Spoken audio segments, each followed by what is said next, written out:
Saint Nicholas and the Origin of Santa Claus, a story about generosity that travels through the centuries. As the year draws to its end and the nights invite silence, in many places the cold covers the earth. In others, summer warms the air.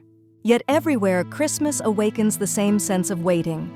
The waiting for a white-bearded old man who travels through imagination, leaving gifts behind in silence.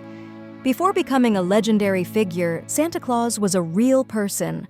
More than 1,600 years ago, in the region of Lycia by the Mediterranean Sea, there lived a bishop named Nicholas of Myra.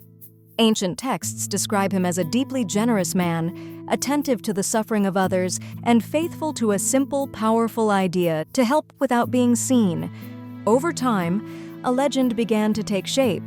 It is said that Nicholas learned of a family so poor they could not provide a dowry for their daughters.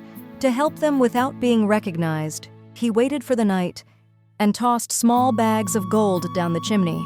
The gold fell into stockings that were hanging by the fire to dry. We do not know if it happened exactly this way, but the story endured because it spoke of something essential, giving in silence to protect the dignity of another.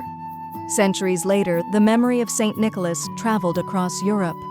In the north, especially in the Netherlands, his figure became Sinterklaas, a winter visitor who arrived each year with gifts for children. With European immigrants, the tradition crossed the ocean toward America.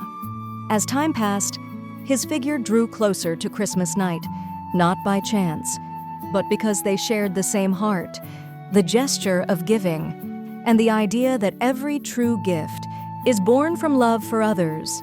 Thus, the ancient story of Saint Nicholas found its natural place in Christmas, not to replace its meaning, but to walk alongside it. There, over time, the name changed, the clothing changed, and the story filled itself with new symbols. The sleigh appeared, the reindeer, the gentle laughter, and the house in the north. Thus, Santa Claus was born, not as an empty myth, but as an idea, the idea that generosity can cross the centuries without losing its meaning. And perhaps that is why each Christmas, when we give without expecting anything in return, Saint Nicholas walks among us once more, not in a sleigh, but in every gesture of kindness that lights up the winter.